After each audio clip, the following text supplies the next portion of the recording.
Assalamualaikum warahmatullahi wabarakatuh. Salam sejahtera untuk kita semua. Perkenalkan, saya Raisa Dwi Vandra Putri, salah satu dosen tetap di Fakultas Psikologi Universitas Negeri Malang. Saya di sini menjadi salah satu dosen pengampu untuk mata kuliah Psikologi Kepribadian.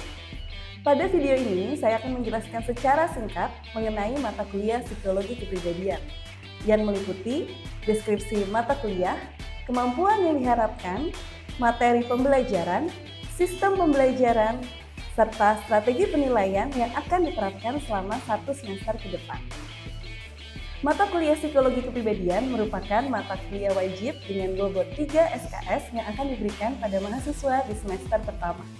Mata kuliah ini bertujuan untuk memberikan pemahaman kepada mahasiswa terhadap berbagai teori kepribadian, baik teori kepribadian klasik maupun teori kepribadian modern atau kontemporer. Mahasiswa akan mempelajari berbagai jenis teori kepribadian, dimulai dari teori kepribadian psikoanalisis, behavioristik, pendekatan trait, teori kepribadian humanistik, dan teori kepribadian kontemporer lainnya. Capaian pembelajaran lulusan yang diharapkan dari mata kuliah ini ialah mahasiswa mampu menganalisis persoalan non-klinis dan persoalan perilaku, serta menyajikan alternatif pemecahan masalah yang sudah ada. Yang kedua, mahasiswa mampu menguasai konsep dasar teori psikologi untuk menggambarkan dan menganalisis persoalan psikologi non-klinis dan persoalan perilaku kelompok, organisasi, dan komunitas, serta menyajikan alternatif pemecahan masalahnya yang sudah sesuai dengan kode etik psikologi secara bertanggung jawab. Melalui mata kuliah ini, mahasiswa diharapkan dapat menganalisis teori-teori kepribadian dari berbagai pendekatan, menerapkan prinsip-prinsip psikologi kepribadian untuk memahami perkembangan dan dinamika kepribadian manusia, menganalisis permasalahan psikologi yang berkaitan dengan kepribadian, baik dalam konteks individu ataupun kelompok. Materi yang akan disampaikan dalam 16 pertemuan mencakup topik-topik sebagai berikut. Yang pertama, pengantar teori kepribadian. Yang kedua, teori psikoanalisis yang terdiri dari Freud, Jung, dan Adler. Lalu teori psikologi individual dan identitas seperti Erikson dan juga Alport, teori pendekatan trait seperti Cattell dan Einstein, teori humanistik yaitu Maslow dan Rogers, teori behavioristik dan sosial kognitif seperti Skinner dan Bandura, serta teori kontemporer dan psikologi positif dari Rotter, Kelly, dan juga Seligman. Pembelajaran akan dilakukan secara tatap muka atau asinkronus dan juga dalam bentuk aktivitas mandiri dan terstruktur secara online atau sinkronus. Untuk metode secara online atau sinkronus, kita menggunakan aplikasi Si Kejar yang akan memudahkan teman-teman untuk dapat memasukkan atau mengunduh materi pembelajaran dan juga pengumpulan penugasan.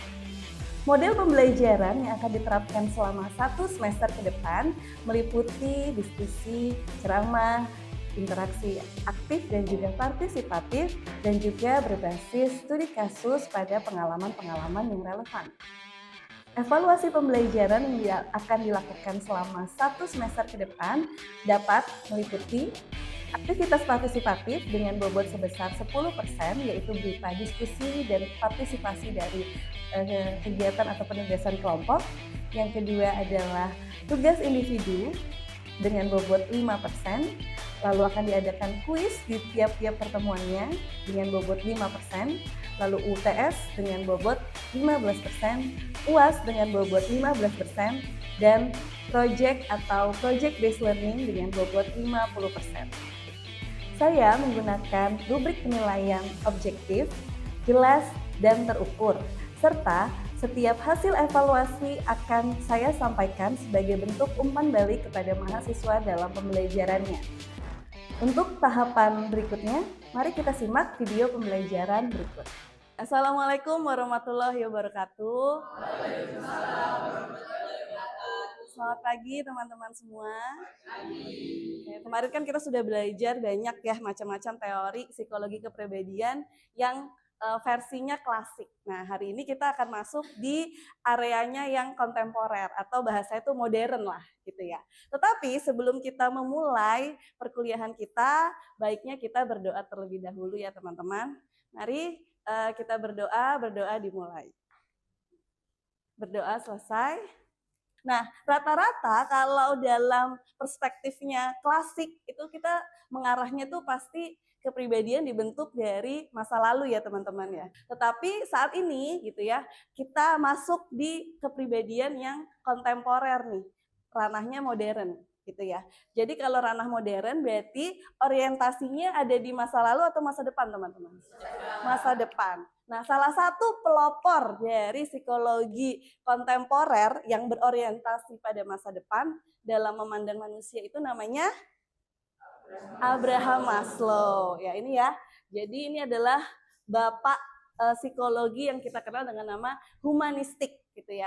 Jadi orientasinya itu ada di masa depan. Kepribadian itu adalah pola atau sifat yang ditampilkan gitu. Saya bisa tahu sifatnya Alan, saya bisa tahu sifat Mas karena menampilkannya seperti itu. Tapi bisa aja Bu itu faking good. Iya, betul. Tapi konsepnya saat ini kita mengenal dari apa yang ditampilkan. Mau dia faking good atau tidak itu sudah di luar dari ya kapasitas saya gitu kan. Intinya kamu tampilkan seperti itu, itulah yang saya lihat kepribadianmu. Seperti itu ya.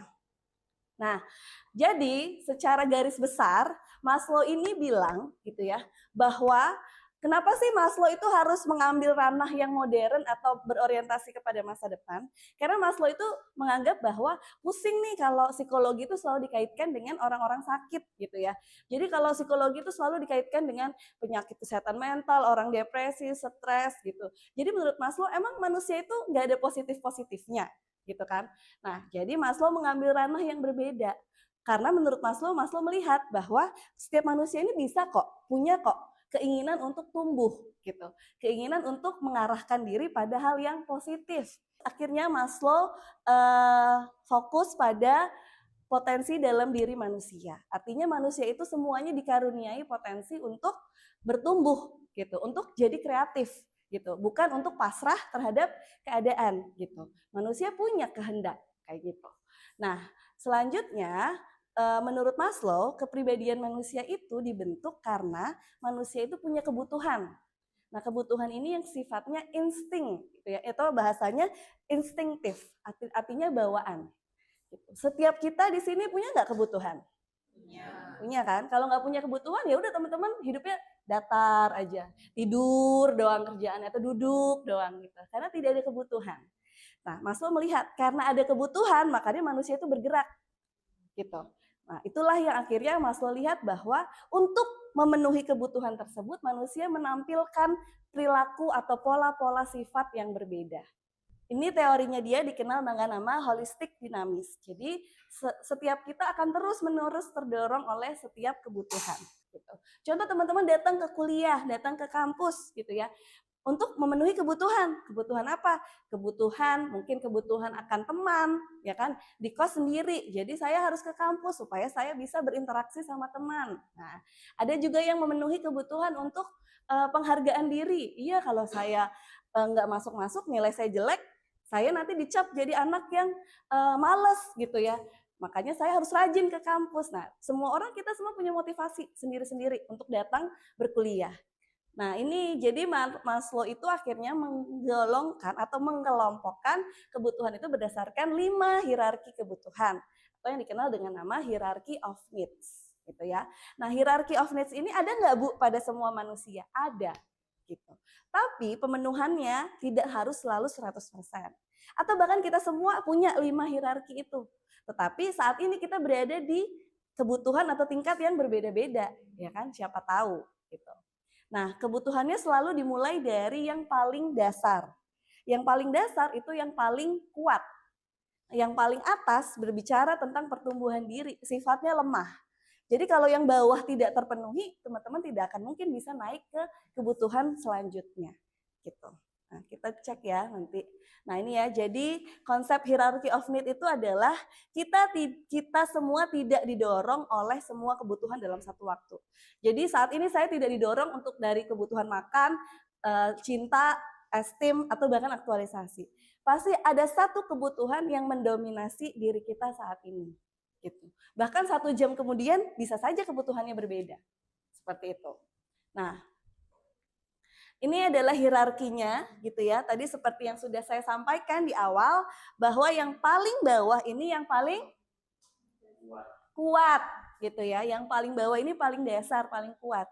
Harus dipenuhi gitu kan. Sampai ke kebutuhan paling atas adalah kebutuhan yang kalau tidak dipenuhi ya nggak apa-apa gitu. Kenapa? Karena sifatnya lebih ke psikologis, pertumbuhan diri gitu. Tapi kalau yang bawah kalau tidak terpenuhi, maka teman-teman bisa mengalami patologi atau menyimpang. Naik ke selanjutnya kebutuhan akan keamanan, gitu ya. Hukum, tempat tinggal, itu semua adalah kebutuhan tentang keamanan. Keamanan ini luas. Teman-teman terbebas dari perang itu termasuk keamanan, ya kan? Teman-teman bisa berangkat dengan tanpa takut ada teroris, itu kebutuhan keamanan. Kenapa itu jadi kebutuhan dasar kedua? Ya, coba teman-teman tidak punya keamanan, dikit-dikit nih di jalan Surabaya ada perang gitu kan, di jalan Ambarawa perang gitu. Kira-kira bisa nggak kalian bergerak? Nggak mau kan? Yang ada kalian ya udahlah di rumah aja gitu. Di depan rumah tawuran gitu, ya kan? Kalau tidak ada keamanan, ya kitanya juga tidak bisa hidup gitu, ya kan? Bawaannya cemas gitu ya. Keluar dikit dijambret, ya kan? Takut, semuanya serba takut gitu. Nah makanya ini jadi kebutuhan dasar nomor 2 setelah kebutuhan fisiologis. Gitu. Kita naik lagi kebutuhan akan love and belongingness. Gitu. Kebutuhan akan apa ini teman-teman? Keluarga, dicintai, terus apa lagi? Teman, terus apa lagi? Hah? Apa lagi? Sexuality dimensi. Intimacy. Oke, ada lagi? Jadi love and belonging itu bukan cuma cinta-cintaan aja gitu ya kan. Tapi gimana teman-teman misalnya datang ke kelas, teman-teman punya wadah untuk bercerita. Ini kebutuhan yang juga perlu dipenuhi jadi kebutuhan dasar. Cinta kalau tidak dipenuhi bisa seperti apa? Nggak ada motivasi juga. Terus kira-kira teman-teman jadi orang yang kayak gimana? Antisosial gitu ya, anak-anak ansos gitu. Beda ya ansosnya yang ini. Maksudnya itu benar-benar yang ngelihat orang sedih dia kayak gitu, ya kan? Dia lihat orang nenek-nenek nyebrang, ya kan? Dia kayak kasihan nenek-neneknya, tolongin. Bukan saudaraku, nggak kenal gitu, ya kan? Karena kita tidak punya kebutuhan akan love. Kalau love itu tidak ada. Nah, makanya kita hidup itu juga butuh yang namanya kebutuhan akan cinta. Ini kan cinta ini luas ya. Bukan cuma in romantic relationship, tapi teman-teman keluarga, ya kan? Teman-teman teman, punya teman. Nah, itu kan menimbulkan interaksi yang namanya kasih sayang kayak gitu. Nah, yang kedua di atas ini adalah kebutuhan psikologis atau kebutuhan akan pertumbuhan diri ya. Esteem adalah kebutuhan akan penghargaan diri. Jadi kenapa ini bukan jadi kebutuhan dasar yang sifatnya urgent untuk dipenuhi? Kenapa kira-kira?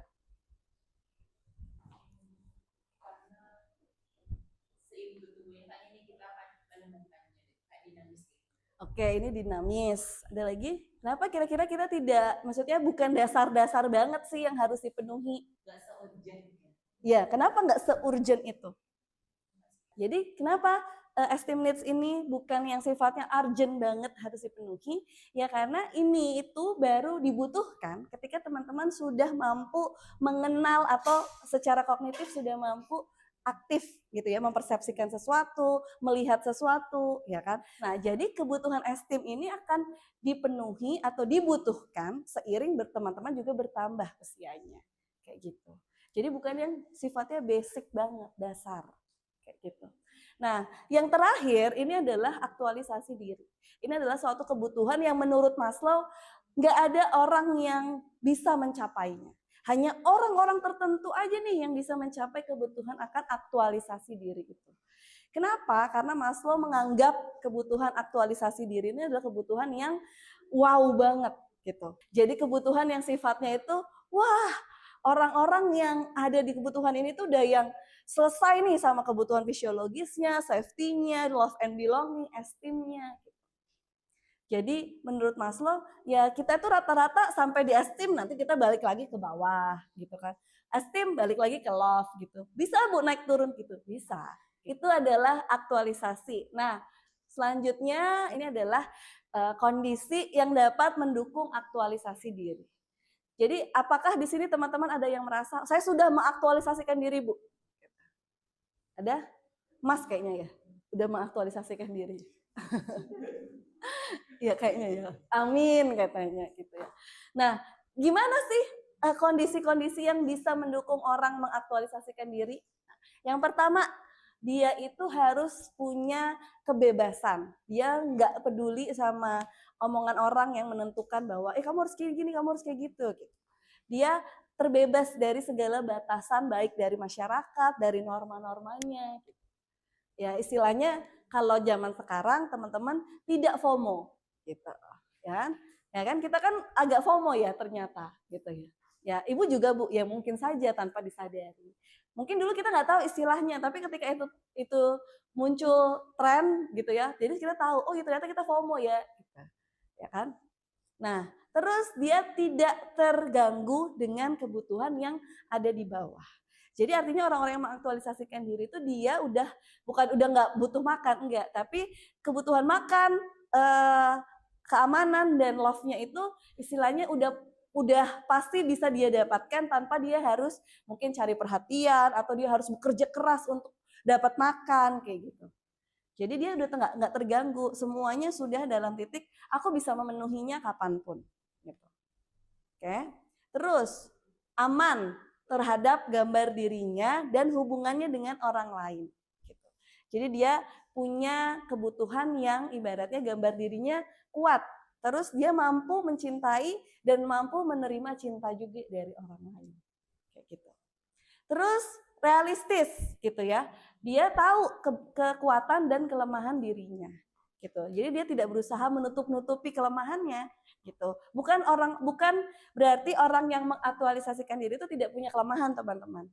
Punya, kita kan manusia ya kan? Kita punya kelemahan. Tetapi orang yang mengaktualisasikan diri, dia mampu menerima kelemahan itu. Bahkan dia nggak malu bilang, iya aku memang itu kelemahanku gitu. It's okay gitu. Kenapa emang? Gitu. Kamu nggak suka, aku tetap suka kamu. Gitu ibaratnya, ya kan? Karena dia kan mampu mencintai gitu. Nah seperti itu. If you plan on being anything, gitu ya. Jika kamu berpikir untuk menjadi segala sesuatu, gitu ya, kamu tidak mungkin akan bahagia dengan hal itu. Boleh nggak Bu punya mimpi setinggi bintang? Boleh, gitu. Tapi usahanya juga harus sekuat itu gitu. Jadi harus realistis ya kan untuk mencapai yang namanya aktualisasi diri. Oke. Nah, selanjutnya kita akan studi kasus ya. Jadi teman-teman saya minta ya ini aja ya kayak diskusi berpasang-pasangan gitu. Teman-teman silakan baca studi kasusnya. Ini baca kasusnya dulu. Studinya nanti enggak. Baca kasus, nanti soalnya setelah ini. Jadi dibaca dulu sekarang ya. Baca dulu ya. Nanti berdiskusinya berdua-berdua aja. Sudah ya? Sudah tahu kondisinya Bapak Dimas ya? Sudah. Sekarang kita masuk ke soalnya. Oke.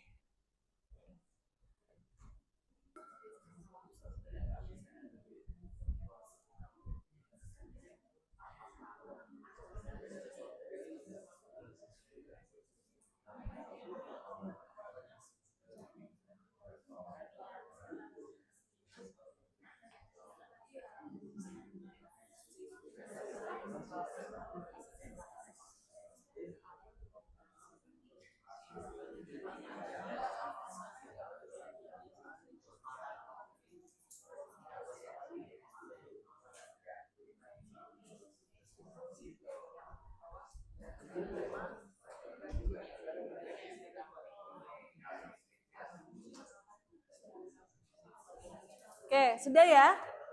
Sudah? Oke, gampang ya? Oke. Oke, yang pertama dulu gitu. Menurut hasil diskusi tadi, siapa mungkin mau mewakili teman gengnya gitu ya untuk menjawab apa sih kira-kira kebutuhan yang ada dalam kehidupannya Dimas ini yang belum terpenuhi. Yang belum terpenuhi ya. Siapa mau jawab? Esa, oke, boleh. Aktualisasi diri.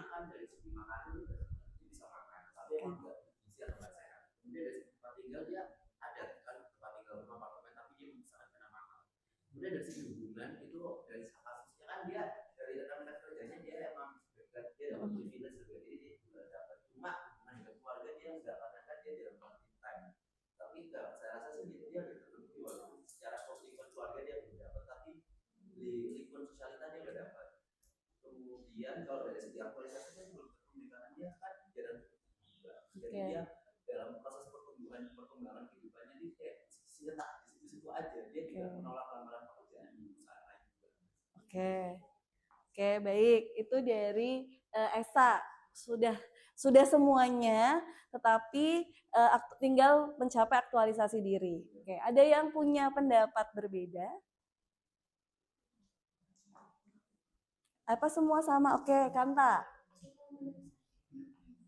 Menurut saya memang secara biologis sudah terpenuhi tapi tidak optimal. Tidak optimal itu bisa mempengaruhi misalnya dia sudah terpenuhi secara esnya ya, karena dapat ujian dan tapi karena yang bawah itu tidak optimal akan mengganggu. Dampaknya apa? Ini juga ada tidak optimal. Kemudian stres yang sudah dijelaskan jadi stres berat, kemudian performa yang tidak optimal ini akan dampak panjangnya itu akan berpengaruh ke kehidupan orang banyak juga, karena kan kantor apalagi startup itu kan pasti banyak orang di situ, itu akan mempengaruhi juga lingkungannya dan dirinya. Oke, baik. Berarti kebutuhannya tidak optimal, basic needs-nya tidak optimal gitu ya. Yang dia kejar esteem aja gitu. Basic needs-nya seadanya dipenuhinya. Oke, terima kasih teman-teman atas jawabannya. Kasih aplaus dulu buat teman-teman semua. Baik, jadi kalau kita bisa lihat, tadi kan kita udah belajar ya, fisiologis, safety, bahkan sampai ke love itu kan sifatnya dasar gitu ya. Dasar ini memang betul harus dipenuhi. Bahkan proporsi pemenuhannya itu harus lebih besar dari esteem dan aktualisasi. Kenapa? Karena kalau yang dasarnya ini tidak dipenuhi secara optimal, dampaknya ini merusaknya ya ke psikologisnya juga gitu ya kan. Nah, sehingga betul tadi jawaban Esa juga betul. Kenapa? Karena secara kalau kita baca secara luas dia sudah memenuhi gitu. Tetapi tadi ditambahkan sama temannya bahwa ini tuh tidak optimal loh pemenuhannya. Yang nantinya ketidakoptimalan ini akan masuk juga dalam kesulitan dia memenuhi kebutuhan-kebutuhannya yang lain. Kayak gitu. Nah, sama seperti kita juga seperti itu teman-teman. Artinya ketika kita hanya mengejar esteemnya aja dan kita menganggap bahwa kebutuhan yang lain-lain ini seadanya aja dipenuhi, ini juga nggak sehat. Gitu. Sehingga proses yang dikatakan sehat pertumbuhannya ketika ya optimal, ya punya uang, ya beli makan yang bergizi, gitu kan.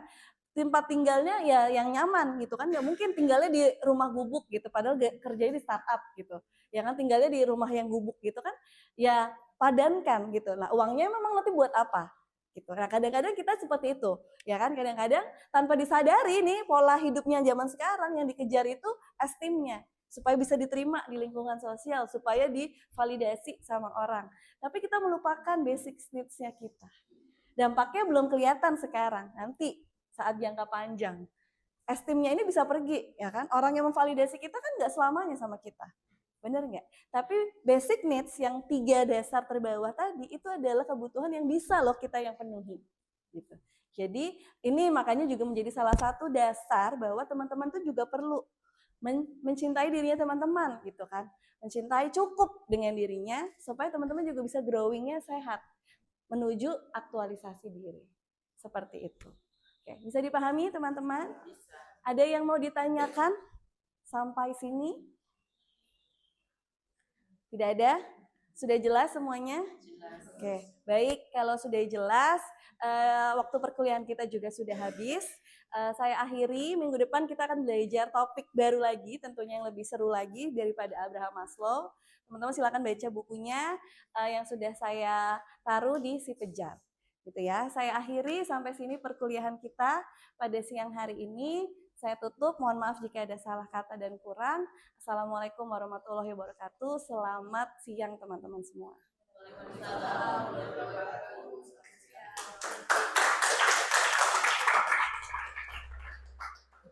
Sekian video pembelajaran untuk mata kuliah Psikologi Kepribadian program studi S1 Psikologi Fakultas Psikologi Universitas Negeri Malang. Semoga video ini dapat bermanfaat. Sekian dari saya. Wassalamualaikum warahmatullahi wabarakatuh. Salam sejahtera.